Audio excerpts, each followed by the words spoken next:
नमस्कार दोस्तों, आपका स्वागत है आपके अपने चैनल स्टडी वाइन्स ऑफिशियल पर। तो आज की इस वीडियो में हम भारत की नदियों का आखिरी भाग प्रायद्वीपीय नदियों को कवर करेंगे। इसमें हम मध्य भारत और दक्षिण भारत की नदियों को कवर करेंगे। इससे पहले हमने हिमालयी नदियाँ, जिन्हें 3 भागों में विभाजित किया है, सिंधु नदी तंत्र, ब्रह्मपुत्र नदी तंत्र और गंगा नदी तंत्र, इन्हें डिटेल में कवर कर लिया है। अगर आपने हिमालयी नदियों की वीडियो को नहीं देखा तो ज़रूर देख लेना। आज हम कवर करेंगे प्रायद्वीपीय नदियाँ। इसके बाद हमारा भारत की नदियों का टॉपिक कंप्लीट हो जाएगा। तो चलिए बिना देरी किए हुए वीडियो को शुरू करते हैं। तो चलिए वीडियो की शुरुआत करते हैं। और प्रायद्वीपीय नदियों को डिटेल में पढ़ने से पहले हम प्रायद्वीपीय नदियाँ और हिमालयी नदियाँ, इनके बीच में कुछ अंतर देख लेते हैं। उसके बाद हम पूरा प्रायद्वीपीय नदियों को डिटेल में पढ़ेंगे। तो शुरुआत करते हैं प्रायद्वीपीय नदियों से। प्रायद्वीपीय नदियाँ मौसमी होती हैं। याद रखिएगा, ये मौसमी होती हैं। क्यों? क्योंकि इनमें जल का स्रोत सामान्यतः वर्षा का जल होता है। तो जब मानसून आता है और बारिश होती है तो तब ये नदियाँ पूरी पानी से भर जाती हैं। पर जैसे जैसे गर्मी पड़ने लगती है ये नदियाँ सूखने लगती हैं और एक टाइम आता है कि कई नदियाँ तो पूरी तरह से सूख जाती हैं। तो इसीलिए याद रखिएगा, जो प्रायद्वीपीय नदियाँ होती हैं इनका जल का स्रोत होता है मानसून, यानी कि वर्षा का जल। तो गर्मी के मौसम में इन नदियों का जल घटकर छोटी छोटी धाराओं में बहने लगता है और इस प्रकार की नदियाँ प्रायः गर्मी के मौसम में सूख जाती हैं। तो जैसे मैंने आपको बताया कि गर्मी के मौसम में ये सूख जाती हैं अधिकतर नदियाँ। कुछ अपवाद हैं, वो मैं आपको आगे बताऊंगा। अब हम देखते हैं हिमालयी नदियाँ। तो हिमालयी नदियों का उद्गम हिमालय से होता है, जैसा कि हमने पढ़ा था। और हिमालय से निकलने वाली नदियाँ वर्षवाहिनी होती हैं। वर्षवाहिनी याद रखिएगा। वर्षवाहिनी क्यों? वर्षवाहिनी का मतलब क्या होता है कि पूरे वर्ष इनमें पानी रहता है। ये पूरे वर्ष इनमें पानी रहता है। तो पूरे साल इनमें पानी क्यों रहता है? हिमालय से निकलने वाली नदियों के जल का स्रोत ग्लेशियर और वर्षा जल दोनों होता है, इसीलिए इनमें पूरे वर्ष पानी रहता है। एक तो जो बारिश होती है वर्षा का जल होता है, वो इसका स्रोत है। और दूसरा सबसे महत्वपूर्ण ग्लेशियर, मैंने आपको बताया था ना पर्वत वाली वीडियो में कि जो हिमालय पर्वत है ऊंचाई पर, वहाँ पर ग्लेशियर पाए जाते हैं। तो ये पिघलते रहते हैं। इनके पिघलने के कारण जो हिमालयी नदियाँ होती हैं इनमें जल का अभाव नहीं होता, क्योंकि इनको ग्लेशियर के पिघलने से पानी मिलता रहता है। जैसे जैसे गर्मी बढ़ती रहती है ग्लेशियर पिघलते रहते हैं। और गर्मी में भी आप देखेंगे कि जो हिमालयी नदियाँ हैं इनमें पानी भरा रहता है, उफान पर होती हैं, जबकि गर्मी होती है। क्यों? क्योंकि ये ग्लेशियर पिघलते रहते हैं और उन्हीं का पानी का स्रोत होता है इसका। उसके बाद बारिश हो जाती है तो इसमें और पानी आ जाता है और ये नदियाँ काफ़ी उफान पे होती हैं। फिर बाढ़, मतलब बाकी क्षेत्रों को बाढ़ से प्रभावित कर देती हैं, क्योंकि एक तो ग्लेशियर पिघल रहे हैं और ऊपर से बारिश हो जाती है। तो उसके बाद हम देखेंगे कि जो हम पढ़ रहे हैं प्रायद्वीपीय, ये यानी कि प्रायद्वीप कहते किसे हैं। उसके बाद एक और शब्द देखेंगे खाड़ी। आगे हम पढ़ेंगे खाड़ी के बारे में, बंगाल की खाड़ी, खंभात की खाड़ी। तो ये खाड़ी क्या होती है? तो सबसे पहले देखते हैं प्रायद्वीप, यानी कि पेनिनसुला। तो प्रायद्वीप भूमि का वह भाग है जो 3 ओर से पानी से घिरा होता है, लेकिन एक तरफ से मुख्य भूमि से जुड़ा हुआ होता है।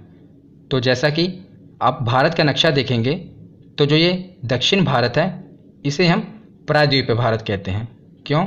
क्योंकि जैसे कि इसकी डेफिनेशन है कि जो प्रायद्वीपीय भूमि होती है वो 3 तरफ से जल से घिरी होती है और उसका एक भाग भूमि से जुड़ा होता है। उसी प्रकार आप देखेंगे ना, ये भाग भूमि से जुड़ा हुआ है और बाकी के 3 भाग क्या हुआ? समुद्र से जुड़े हुए हैं, इसीलिए इसे प्रायद्वीप कहते हैं। तो प्रायद्वीप के बाद अब हम देखते हैं कि खाड़ी क्या होती है। आपने सुना है ना, बंगाल की खाड़ी, खंभात की खाड़ी। तो खाड़ी क्या होती है? तो जो प्रायद्वीप है इसकी जो डेफिनेशन है इसी का विपरीत वो खाड़ी कहलाता है। कैसे?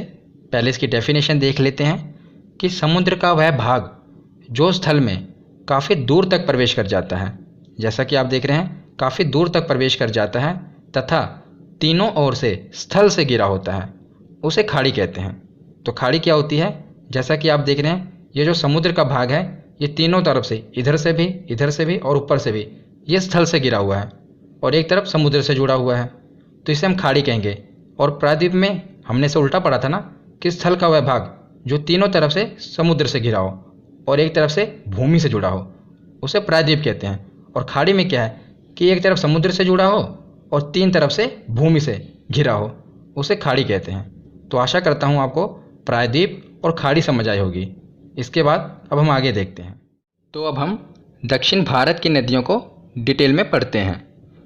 तो दक्षिण भारत की नदियों को दो भागों में बांटा गया है, एक बंगाल की खाड़ी में गिरने वाली नदियाँ और दूसरी अरब सागर में गिरने वाली नदियाँ। तो हमारे भारत के इस तरफ है बंगाल की खाड़ी और इस तरफ है अरब सागर। तो कुछ नदियाँ बंगाल की खाड़ी में गिरती हैं और कुछ नदियाँ अरब सागर में गिरती हैं। तो इसी प्रकार दक्षिण भारत की नदियों को दो भागों में बांटा गया है। तो हम दोनों को पढ़ेंगे। बंगाल की खाड़ी में ये सभी नदियाँ गिरती हैं, एक एक करके हम सभी को पढ़ेंगे, जैसे कि दामोदर नदी, स्वर्णरेखा नदी, वैतरणी नदी, ये सभी नदियाँ बंगाल की खाड़ी में गिरती हैं। और ये सभी नदियाँ अरब सागर में गिरती हैं, जैसे कि साबरमती, माही, नर्मदा। अब हम सभी को एक एक करके पढ़ना शुरू करते हैं। तो शुरुआत हम करते हैं बंगाल की खाड़ी में गिरने वाली नदियों से। तो जैसा कि आप मैप में देख रहे हैं, ये सभी नदियाँ बंगाल की खाड़ी में गिर जाती हैं और यही इनका सही क्रम है कि सबसे पहले हुगली है, दामोदर है, इसी क्रम से ये बंगाल की खाड़ी में गिरती हैं। एक एक करके हम सभी को पढ़ेंगे। पहले की ये जो नदियाँ हैं शुरुआत की, इनसे ज़्यादा प्रश्न नहीं बनते, मतलब कि इनसे डिटेल में प्रश्न नहीं बनते। बस ये पूछ लिया जाता है कि ये कहाँ से निकलती हैं, उद्गम स्थल कहाँ पर है। पर आगे की नदियाँ जैसे कि गोदावरी हो गया, कृष्णा हो गया, कावेरी हो गया, ये डिटेल में पूछी जाती हैं, तो उन्हें हम डिटेल में पढ़ेंगे। जहाँ जैसे प्रश्न बनते हैं उसी प्रकार उनको कवर करेंगे। तो पिछली वीडियो में गंगा नदी तंत्र वाली वीडियो में मैंने आपको बताया था दामोदर नदी के बारे में, तो वहीं से हम शुरू करते हैं जहाँ से हमने छोड़ा था। तो सबसे पहले देखते हैं दामोदर नदी। इसका उद्गम कहाँ से है, मतलब कि ये निकलती कहाँ से है। तो छोटा नागपुर पठार, झारखंड के छोटा नागपुर पठार से दामोदर नदी निकलती है। इसका बहाव क्षेत्र कौन सा है, मतलब कि किन किन राज्यों में ये बहती है। तो झारखंड से ये निकलती है, उसके बाद ये पश्चिम बंगाल में जाती है और पश्चिम बंगाल के बाद बंगाल की खाड़ी में गिर जाती है। तो इसकी विशेषता क्या है, यानी कि हमें याद क्या रखना है। तो दामोदर नदी झारखंड से निकलकर पश्चिम बंगाल में हुगली नदी में जाकर मिल जाती है। यही पूछा जाता है कि हुगली नदी की सहायक नदी कौन सी है, तो ये है दामोदर नदी, क्योंकि ये हुगली नदी में पश्चिम बंगाल में जाकर मिल जाती है। मैंने आपको गंगा नदी तंत्र वाली वीडियो में बताया था कि जो गंगा नदी है पश्चिम बंगाल के फरक्का बैराज से ये दो धाराओं में बढ़ जाती है। मैंने वहाँ पर आपको बताया था, एक है जो पश्चिम बंगाल में आती है उसे हुगली नदी कहते हैं, और दूसरी जो धारा है ये बांग्लादेश में चली जाती है, उसे पद्मा नदी कहते हैं। ये गंगा नदी की ही दो धाराएँ हैं। तो जो पश्चिम बंगाल में आती है उसे हुगली नदी कहते हैं, और उसी हुगली नदी में छोटा नागपुर पठार से एक दामोदर नदी निकलती है, वो हुगली नदी में मिल जाती है और आगे जाकर ये बंगाल की खाड़ी में गिर जाती हैं, याद रखिएगा। तो अगली नदी देखते हैं स्वर्णरेखा नदी। तो जो स्वर्णरेखा नदी है इसका उद्गम रांची के पठार है। तो झारखंड में है रांची के पठार, तो वहीं से इसका उद्गम होता है और इसका बहाव क्षेत्र है, पहले ये झारखंड से निकलती है, उसके बाद ये उड़ीसा जाती है। तो उड़ीसा होते हुए ये भी पश्चिम बंगाल में बंगाल की खाड़ी में गिर जाती है। इसे यही पूछा जाता है प्रश्न कि स्वर्णरेखा नदी कहाँ से निकलती है, तो याद रखिएगा ये रांची के पठार से निकलती है, बस इतना याद रखिएगा। अगली नदी है वैतरणी नदी। तो वैतरणी नदी का उद्गम क्योंझर पठार जो कि उड़ीसा में है, याद रखिएगा ये कहाँ से निकलती है, उड़ीसा से। और यहीं से एक प्रश्न बनता है, एग्जामिनर एक प्रश्न पूछता है और आपको 4 ऑप्शन दिए जाते हैं। उसमें ये पूछा जाता है कि बताइए कौन सी नदी है जो झारखंड से नहीं निकलती। तो ऊपर की 4 नदियाँ आप याद रखिएगा। देखिए सबसे ऊपर है दामोदर, ये भी झारखंड से ही निकलती है। दूसरी हम पढ़ रहे हैं स्वर्णरेखा, पढ़ ली हमने, ये भी झारखंड से निकल रही है, रांची के पठार से। पर वैतरणी नदी ये कहाँ से निकल रही है, उड़ीसा से। और अभी हम पढ़ेंगे आगे ब्राह्मणी नदी, इसका उद्गम भी झारखंड से ही होता है, 2 धाराओं से। तो मतलब कि 3 नदियाँ हो गई, कौन कौन सी, दामोदर, स्वर्णरेखा और ब्राह्मणी। ये कहाँ से निकल रही हैं, इनका उद्गम कहाँ से हो रहा है, तो झारखंड से। और जो ये वैतरणी नदी है यही बची है, ये कहाँ से उद्गम हो रहा है इसका, उड़ीसा से। याद रखिएगा कि वैतरणी नदी का उद्गम क्योंझर पठार उड़ीसा से हो रहा है। और इसका बहाव क्षेत्र है जो उड़ीसा से निकलती है और वहीं से बंगाल की खाड़ी में गिर जाती है। बस पूछा क्या जाता है जो मैंने आपको प्रश्न बताया, याद रखिएगा। इसका उद्गम स्थल है क्योंझर पठार उड़ीसा। तो उसके बाद देखते हैं ब्राह्मणी नदी। ये इंपॉर्टेंट है, याद रखिएगा। इसमें क्या पूछा जाता है कि ये किन दो धाराओं से मिलकर बनी है। तो मैं आपको डायग्राम से बताता हूँ। देखिए, एक नदी है शंख नदी, ये भी झारखंड से निकलती है, और दूसरी है कोयल नदी, ये भी झारखंड से ही निकलती है। और उड़ीसा के राउरकेला जगह पर ये दोनों नदियाँ आपस में मिल जाती हैं। उड़ीसा में है राउरकेला, वहीं पर शंख नदी और कोयल नदी, इन दोनों नदियों का संगम हो जाता है और वहीं से फिर नदी बन जाती है ब्राह्मणी नदी। आपने ब्राह्मणी नदी के बारे में सुना होगा। तो ये दो नदियों के संगम से बनी है, एक है शंख नदी और दूसरी है कोयल नदी। तो विशेषता हम देख लेते हैं कि झारखंड से आने वाली दो नदियाँ शंख और कोयल उड़ीसा के राउरकेला में मिल जाती हैं और वहीं से यह ब्राह्मणी नदी कहलाती हैं और आखिर में जाकर वैतरणी नदी के पास बंगाल की खाड़ी में मिल जाती हैं।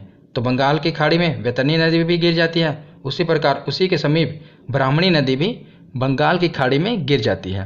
तो ब्राह्मणी नदी किन दो नदियों के संगम से बनी है?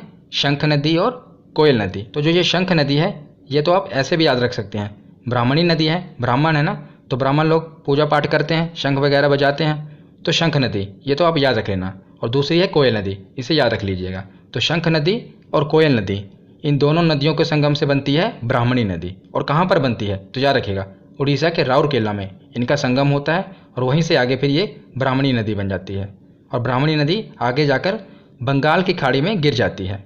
तो मैं आपको ये जितनी भी नदियाँ बता रहा हूँ ये सभी बंगाल की खाड़ी में ही जाकर गिर जाती हैं।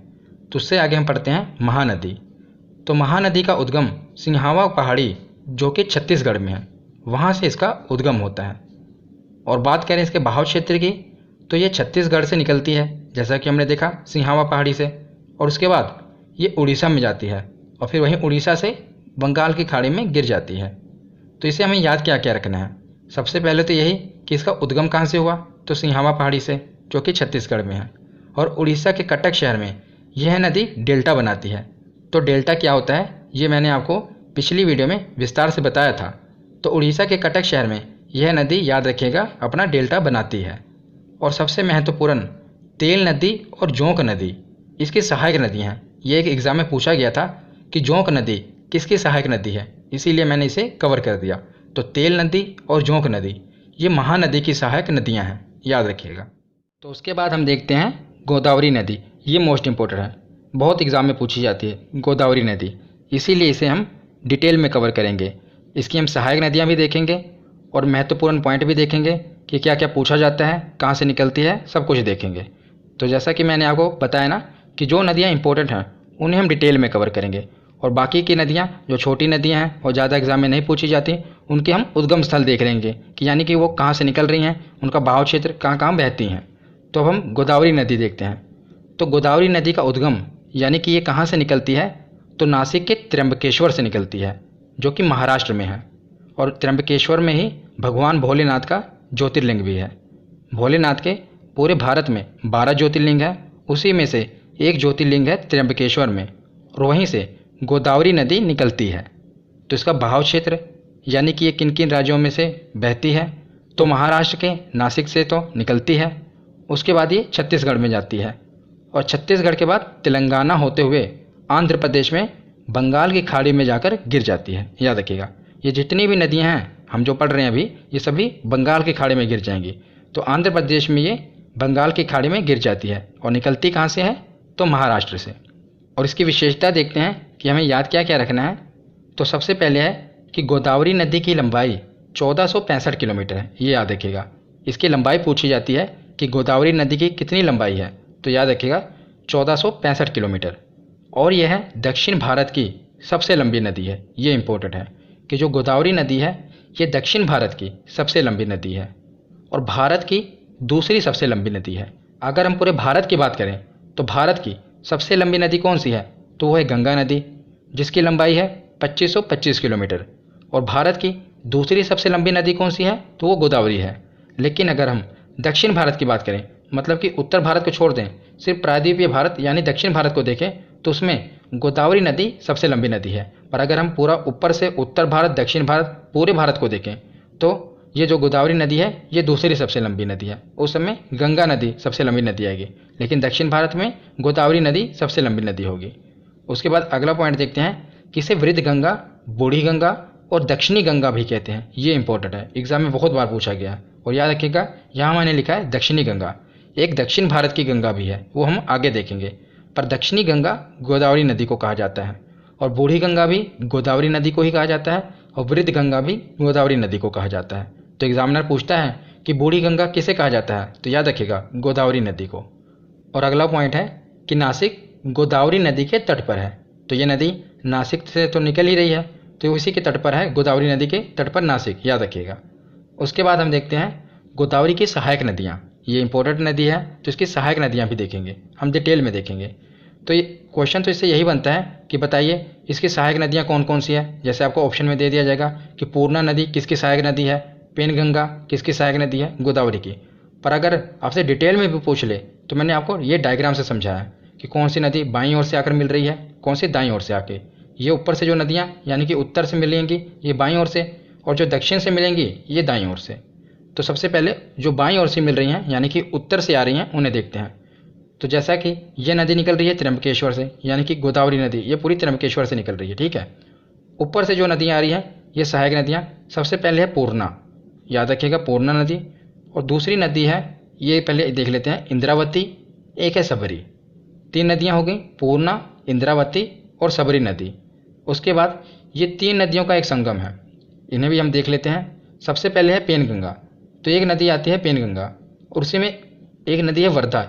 ये दोनों नदियाँ आपस में मिल जाती हैं। कौन कौन सी, पेनगंगा और वर्धा। उसके बाद थोड़ी दूर ये आगे चलती हैं तो एक और नदी आती है वेनगंगा।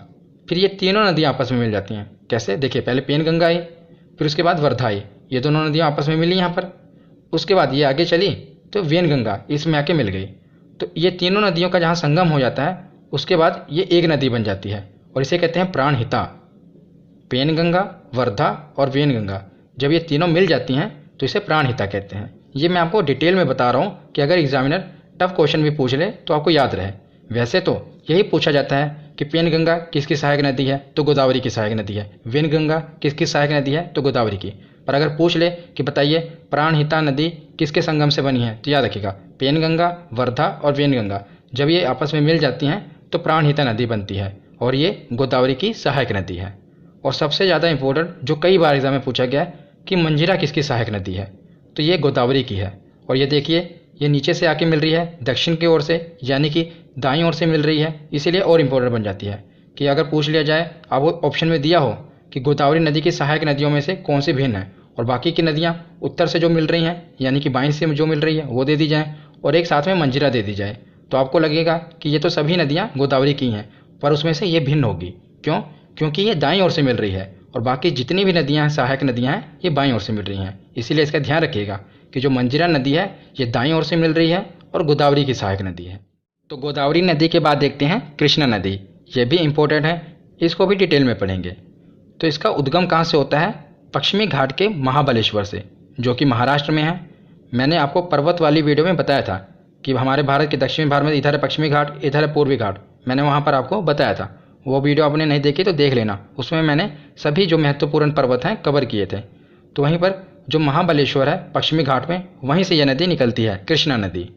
और बात करें इसके बहाव क्षेत्र की, तो महाराष्ट्र से ये निकलती है, उसके बाद कर्नाटक में जाती है, कर्नाटक से आगे ये तेलंगाना होते हुए आंध्र प्रदेश में बंगाल की खाड़ी से मिल जाती है कृष्णा नदी। इसकी विशेषता क्या है, हमें याद क्या क्या रखना है कि यह प्रायद्वीपीय भारत की दूसरी सबसे लंबी नदी है। पहली प्रायद्वीपीय भारत कौन सा हुआ, दक्षिण भारत ना। तो दक्षिण भारत की अगर बात करें सबसे लंबी नदी कौन सी है, तो हमने पढ़ी गोदावरी नदी है। और दूसरी सबसे लंबी नदी कौन सी है, तो वो कृष्णा नदी आ जाएगी। ठीक है, याद रखिएगा पहली सबसे लंबी नदी दक्षिण भारत की गोदावरी, दूसरी सबसे लंबी नदी दक्षिण भारत की तो कृष्णा। उसके बाद देखते हैं कि कोयना नदी, कोयना नदी क्या है, आगे अभी हम पढ़ेंगे इसकी सहायक नदी। तो कोयना इसकी सहायक नदी है, और इसी को महाराष्ट्र की जीवन धारा कहा जाता है। जीवन धारा भी कहा जाता है, कहीं कहीं जीवन रेखा भी लिखा होता है। तो महाराष्ट्र की जीवन धारा या जीवन रेखा कोयना नदी को कहा जाता है। ये महाराष्ट्र में ही बहती है, इसीलिए इसको वहाँ की जीवन धारा कहा जाता है। उसके बाद एक नदी है मूसी नदी, तो मूसी नदी के तट पर है हैदराबाद शहर, ये इंपॉर्टेंट है।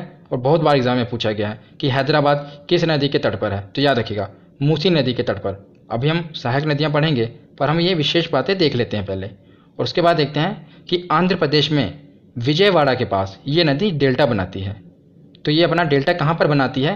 तो आंध्र प्रदेश में विजयवाड़ा के पास ये अपना डेल्टा बनाती है। कौन सी नदी? कृष्णा नदी। अब इसकी हम सहायक नदियाँ देखते हैं। तो ये निकलती है महाबलेश्वर से, जैसा कि हमने देखा महाबलेश्वर से ये निकलती है। तो ऊपर से एक नदी आती है उत्तर की ओर से, भीमा नदी, मतलब कि बाईं ओर से, और एक नदी है मूसी नदी, ये दोनों बाईं ओर से मिलती हैं। भीमा नदी और मूसी नदी ये दोनों ही इंपॉर्टेंट है, भीमा और मूसी भी, ये बहुत बार एग्जाम में पूछी गई हैं, ठीक है ना, याद रखिएगा। और मूसी नदी क्यों पूछी जाती है? क्योंकि हैदराबाद मूसी नदी के ही तट पर है। उसके बाद नीचे की ओर देखते हैं, यानी कि दाईं ओर से। तो दाईं ओर से आ रही है, एक है कोयना नदी, ये महाराष्ट्र की जीवन धारा कहा जाता है इसे। उसके बाद दोनों नदियाँ याद रखिएगा इकट्ठा ही, घाट प्रभा और माल प्रभा, ये भी कृष्णा नदी की सहायक नदियाँ हैं। तो घाट प्रभा और माल प्रभा भी पूछी जाती हैं, याद रखिएगा। उसके बाद एक और है सबसे इम्पोर्टेंट, तुंगभद्रा नदी, ये भी कृष्णा नदी की ही सहायक नदी है। तो जो तुंगभद्रा नदी है ये दो नदियों के संगम से बनी है, ये तो आप आसानी से याद रख लेंगे, एक है तुंग और दूसरी है भद्रा, और यही दोनों मिलकर बनाती हैं तुंगभद्रा।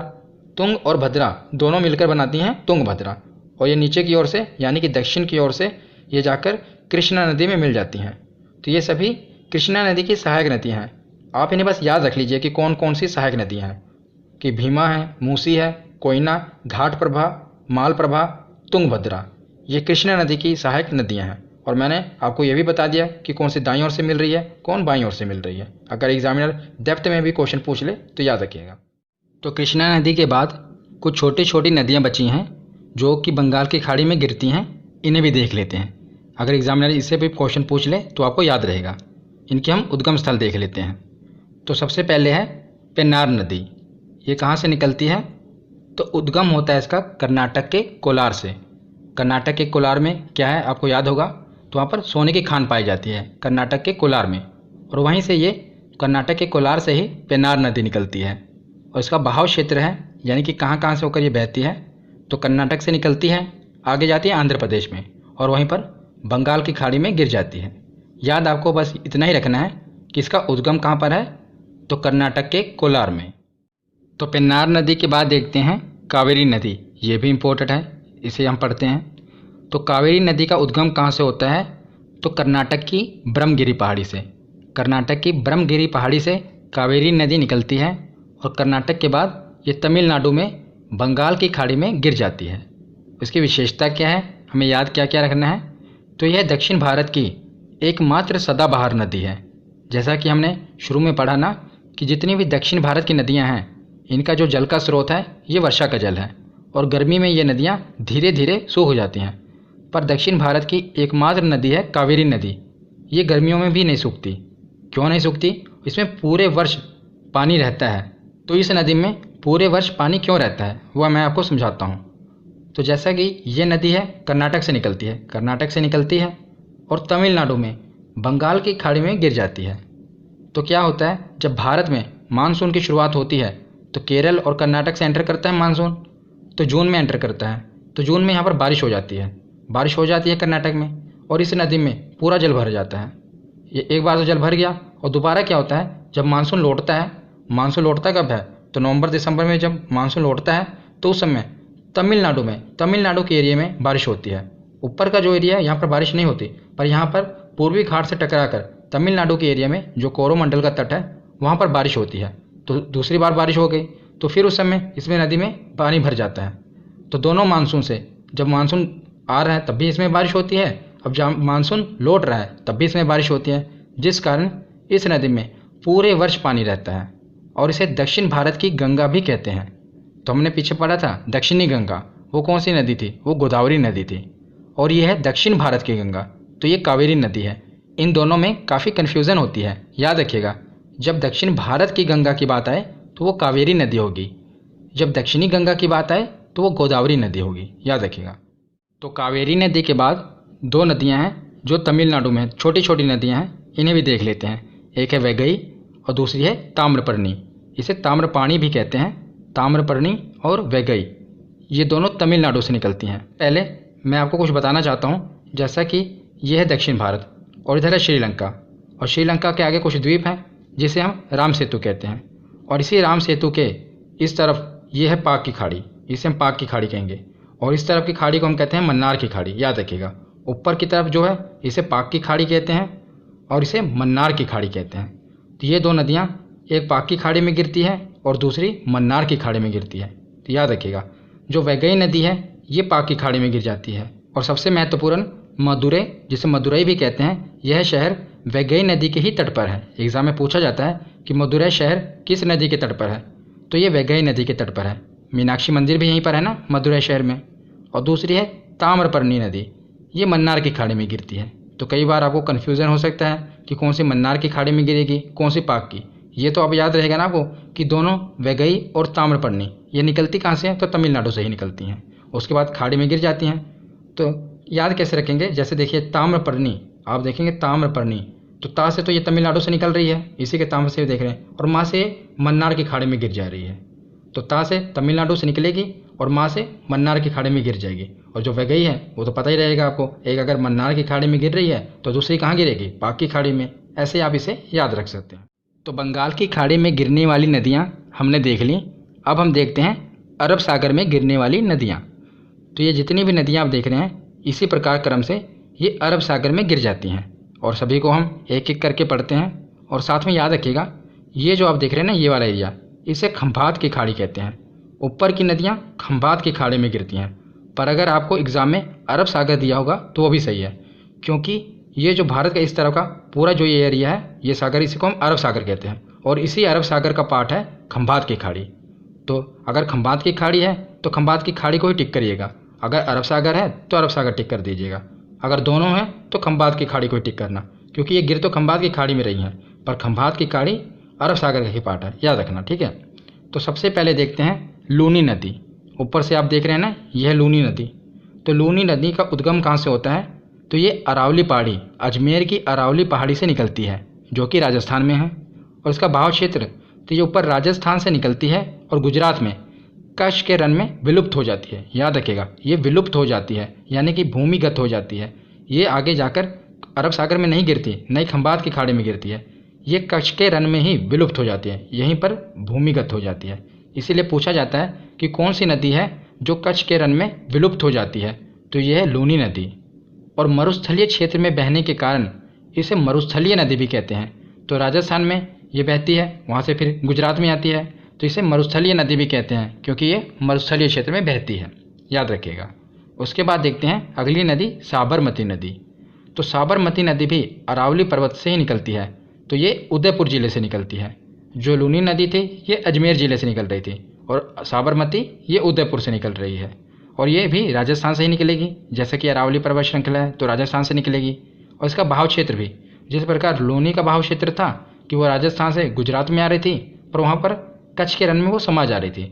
पर जो साबरमती नदी है, आप तुलना करके पढ़ेंगे तो याद रहेगा, जो साबरमती नदी है ये राजस्थान से निकलती है, राजस्थान के बाद गुजरात में एंटर करती है, और उसके बाद ये जो खंभात की खाड़ी है ना, इसमें गिर जाती है। याद रखना, राजस्थान ऊपर से निकलेगी, गुजरात होते हुए खंभात की खाड़ी में गिर जाएगी। तो इसकी विशेषता, यानी कि आपको याद क्या रखना है, तो अहमदाबाद और गांधीनगर, दो मशहूर शहर गुजरात के, ये साबरमती नदी के ही तट पर हैं। तो याद रखना, आपसे पूछा जाएगा कि अहमदाबाद शहर कहाँ पर है, किस नदी के तट पर, तो साबरमती। और गांधीनगर किस नदी के तट पर है, तो ये भी साबरमती नदी के ही तट पर है, दोनों याद रखिएगा। तो लूनी नदी और साबरमती नदी ये हमने देख ली। उसके बाद देखते हैं माही नदी। तो माही नदी का उद्गम विंध्याचल पर्वत श्रेणी मध्य प्रदेश, यानी कि मध्य प्रदेश की विंध्याचल पर्वत श्रेणी से इसका उद्गम होता है। और ये इसका बहाव क्षेत्र, तो मध्य प्रदेश से ये निकलती है, आगे राजस्थान होते हुए गुजरात की खंभात की खाड़ी में गिर जाती है। तो याद रखिएगा, खंभात की खाड़ी में माही नदी गिर जाती है। तो कहाँ से निकलती है, तो विंध्याचल पर्वत श्रेणी से ये निकलती है। और इससे एक ही प्रश्न बनता है, एग्जाम में एक ही प्रश्न बनेगा, याद रखना, कि कौन सी नदी है जो कर्क रेखा को 2 बार काटती है, तो माही नदी। ज़्यादातर 80% एग्जाम में यही प्रश्न आता है माही नदी से, कि कर्क रेखा को कौन सी नदी 2 बार काटती है, तो वह है माही नदी। तो मैंने आपको इससे पहली वीडियो में बताया था ना, जो ज्योग्राफी की पहली वीडियो, कि कर्क रेखा कौन सी है, कौन कौन से राज्य गुजरते हैं। तो भारत के बीचों बीच से कर्क रेखा गुजरती है, तो ये नदी जो है कर्क रेखा को 2 बार काटती है, एक बार इधर से काटेगी, एक बार ऊपर से काटेगी। इसीलिए ये हम कहते हैं कि जो माही नदी है ये कर्क रेखा को 2 बार काटती है, याद रखना। तो माही नदी के बाद देखते हैं नर्मदा नदी। तो नर्मदा नदी का उद्गम यानी ये कहाँ से निकलती है, तो अमरकंटक पहाड़ी की पश्चिमी ढाल जो कि मध्य प्रदेश में है, अमरकंटक पहाड़ी की पश्चिमी ढाल से निकलती है। तो मैंने आपको पर्वत वाली वीडियो में बताया था कि जो सतपुड़ा पर्वत है, ये सतपुड़ा पर्वत है, ये आगे जब छत्तीसगढ़ में एंटर करता है तो इसे मैकाल पर्वत कहते हैं। मध्य प्रदेश के कुछ हिस्से जो बॉर्डर से लगते हैं और आगे छत्तीसगढ़ में, इसे मैकाल पर्वत श्रृंखला कहा जाता है। और मैकाल पर्वत श्रृंखला की जो ऊंची चोटी है उसे हम अमरकंटक पहाड़ी कहते हैं। तो वही अमरकंटक पहाड़ी कुछ हिस्सा कहाँ पर है, मध्य प्रदेश में, कुछ छत्तीसगढ़ में। तो ये नदी निकल रही है पश्चिमी ढाल यानी कि इस तरफ से, तो ये तो मध्य प्रदेश आएगा। अगर इस तरफ से निकलती यानी कि पूर्वी ढाल से, तो क्या होता, छत्तीसगढ़ होता। पर ये निकल रही है पश्चिमी ढाल से, इसीलिए याद रखिएगा ये मध्य प्रदेश से निकल रही है। और इसका बहाव क्षेत्र, तो मध्य प्रदेश के बाद ये महाराष्ट्र में जाती है और महाराष्ट्र के बाद गुजरात में जाती है और गुजरात के बाद ये खंभात की खाड़ी में गिर जाती है, याद रखना। और जो मैंने ये नीचे प्रतिशत लिखे ये थोड़ा आगे हो गए, तो ये मध्य प्रदेश में इसका भाग है 87%। यानी कि जो नदी है, अगर पूरी 100% नदी है ना, तो इसका 87% हिस्सा कहाँ पर है, तो मध्य प्रदेश में है। और महाराष्ट्र में 1.5% और गुजरात में 11.5% इसका हिस्सा है। जैसा कि आप देख रहे हैं इसका 87% हिस्सा कहाँ पर है, मध्य प्रदेश में। इसीलिए मध्य प्रदेश की जीवन धारा किसे कहा जाता है, तो नर्मदा नदी को कहा जाता है। जीवन धारा या जीवन रेखा दोनों ही। तो मध्य प्रदेश की जीवन धारा किसे कहा जाता है, नर्मदा नदी को। और यह नदी भ्रंश घाटी से होकर बहती है। भ्रंश घाटी यानी कि रिफ्ट वैली क्या होती है ये मैं भी आपको बताऊंगा। उसके बाद अगला पॉइंट है कि ज्वार नदीमुख, जिसे इंग्लिश में एस्चुअरी कहते हैं, तो यह नदी ज्वार नदीमुख एस्चुअरी का निर्माण करती है। तो सबसे पहले देख लेते हैं कि भ्रंश घाटी और एस्चुअरी क्या होती है। तो भ्रंश घाटी क्या होती है, एस्चुअरी क्या होती है और डेल्टा क्या होता है, ये हम एक बार देख लेते हैं। तो डेल्टा तो मैंने आपको गंगा नदी तंत्र में विस्तार से बताया था, यहाँ भी शॉर्ट में बता देता हूँ।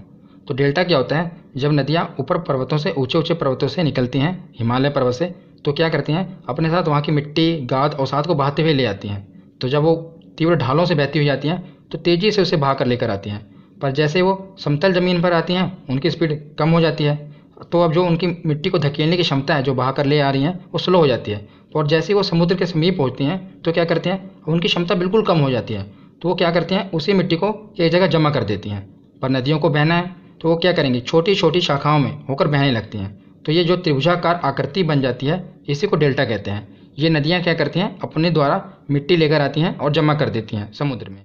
तो ज्वार नदीमुख यानी कि एस्चुअरी क्या होती है, तो कुछ नदियाँ होती हैं ये डेल्टा नहीं बनाती, जैसे कि कुछ नदियाँ डेल्टा बना रही हैं। ये नदियाँ क्या होती हैं, सीधा आकर समुद्र में मिल जाती हैं।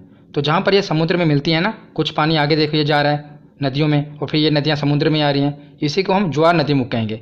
ये डायरेक्ट क्या करती हैं, समुद्र में समाहित हो जाती हैं, मिल जाती हैं, उसी को ज्वार नदीमुख कहा जाता है। और ये तेज़ी से बहती हुई आती हैं और यहाँ पर भी कुछ खड्डे कर देती हैं और यहाँ पर गिरती रहती हैं, ठीक है ना। इसी को हम कहेंगे ज्वार नदीमुख, ये सारा एरिया जहाँ पर नदियाँ समुद्र से मिल जा रही हैं। तो अब हम भ्रंश घाटी यानी कि रिफ्ट वैली क्या होती है ये देखते हैं। तो जैसा कि आप इमेज में देख रहे हैं, पहले ये एक पहाड़ था, पर अब देख रहे हैं बीच में बट गया। तो क्या होता है कि पृथ्वी की आंतरिक हलचल के कारण पहाड़ का जो बीच का हिस्सा होता है ये अंदर की ओर धंस जाता है। जब ये अंदर की ओर धंस जाएगा तो जाहिर सी बात है ये 2 टुकड़ों में बढ़ जाएगा और बीच में एक बड़ी सी दरार बन जाएगी। ये बड़ी सी दरार बन जाती है और इसी में से फिर क्या होता है, नदियाँ प्रवाहित होने लगती हैं और झील बन जाती है। इसी को रिफ्ट वैली कहा जाता है। जब पृथ्वी की आंतरिक हलचल के कारण क्या हो, किसी पहाड़ का जो बीच का हिस्सा हो वो अंदर की ओर धंस जाए और बड़ी सी दरार बन जाए, तो उसे रिफ्ट वैली कहते हैं। तो हमने देख लिया कि ज्वार नदीमुख और भ्रंश घाटी क्या होती हैं। तो जो नर्मदा नदी है ये भ्रंश घाटी से होकर बहती है और ज्वार नदीमुख यानी कि एस्चुअरी का निर्माण करती है, ये डेल्टा का निर्माण नहीं करती। और विंध्य और सतपुड़ा पर्वत श्रेणियों के मध्य बहती है। ये सबसे ज़्यादा इंपॉर्टेंट है कि जो ये नर्मदा नदी है, आप देख रहे हैं ना, ऊपर क्या है, विंध्याचल पर्वत और नीचे है सतपुड़ा पर्वत और इसी के बीच में से ये निकलती है। तो विंध्याचल और सतपुड़ा पर्वत के बीच में से कौन सी नदी बहती है, तो नर्मदा नदी बहती है। उसके आगे है कि नर्मदा और सोन ऐसी नदियाँ हैं जो एक ही स्थान अमरकंटक से निकलती हैं और विपरीत दिशा में बहती हैं। इससे पहले मैंने आपको गंगा नदी तंत्र में बताया था ना कि अमरकंटक पहाड़ी से एक नदी निकलती है, सोन नदी, जो ऊपर जाकर गंगा नदी से मिल जाती है और वहीं से फिर एक नदी निकल रही है, अब हम देख रहे हैं नर्मदा नदी। तो ये दोनों नदियाँ एक ही जगह से निकल रही हैं, अमरकंटक पहाड़ी से, और विपरीत दिशाओं में बह रही हैं। इसीलिए एग्जाम में प्रश्न बनता है कि कौन सी 2 नदियाँ हैं जो एक ही जगह से निकलती हैं और विपरीत दिशाओं में बहती हैं। ये कौन कौन सी हो गई? नर्मदा और सोन नदी, याद रखिएगा। उसके बाद है कि मध्य प्रदेश का जबलपुर शहर इसी नर्मदा नदी के ही तट पर है। तो जबलपुर शहर जो है ये नर्मदा नदी के तट पर है। तो नर्मदा नदी हमने देख ली। उसके बाद हम देखते हैं ताप्ती नदी। तो जैसे कि आपने देखा है नर्मदा नदी, उसी प्रकार ही है ताप्ती नदी। ये दोनों समानांतर ही बहती हैं। तो इसका उद्गम कहाँ से होता है पहले वो देखते हैं। ताप्ती नदी का उद्गम है मध्य प्रदेश के बैतूल जिला। तो मध्य प्रदेश के बैतूल जिला से ये निकलती है और इसका बहाव क्षेत्र, तो जहाँ जहाँ से नर्मदा नदी बहती है वहीं वहीं से ताप्ती नदी भी बहती है। तो नर्मदा नदी मध्य प्रदेश से निकलकर महाराष्ट्र होते हुए गुजरात में खंबात की खाड़ी में गिर जाती है। उसी प्रकार ताप्ती नदी भी मध्य प्रदेश से निकलती है, महाराष्ट्र होते हुए गुजरात में खंभात की खाड़ी में गिर जाती है। ठीक है, और इसकी विशेषता भी वही सिमिलर ही है। ये भी भ्रंश घाटी से होकर बहती है और ये भी ज्वार नदी मुख का ही निर्माण करती है। और सबसे इम्पोर्टेंट है कि सूरत ताप्ती नदी के तट पर है, याद रखना। इसे आप कैसे याद रखेंगे? तो ताप्ती को आप याद रखेंगे कि कोई तपती हुई चीज़ है, बहुत गर्म चीज़ है। और सूरत को पढ़ेंगे सूरज। तो आपको पता है सूरज एक तपता हुआ आग का गोला है, तो इसी से आप रिलेट करके याद रख पाएंगे। ताप्ती को तपती हुई चीज़ और सूरत को सूरज। तो सूरज एक तपता हुआ गोला है आग का, इसी से आप रिलेट करके याद रख लेना, ये आपको याद रहेगा। ठीक है, तो जैसा कि आपने देखा ये लूनी नदी को छोड़कर जो ऊपर की नदियाँ हैं ये खंभात की खाड़ी में गिर रही हैं। खंभात की खाड़ी है तो अरब सागर में, पर स्पेशली ये खंभात की खाड़ी में ही गिर रही हैं। तो इन्हें आप एक ट्रिक से याद भी रख सकते हैं। ये ट्रिक है समानता। समानता, सा से हुआ साबरमती, माँ से माही, ना से नर्मदा और ता से ताप्ती। तो ये सभी चारों नदियाँ कहाँ गिरती हैं? खंभात की खाड़ी में।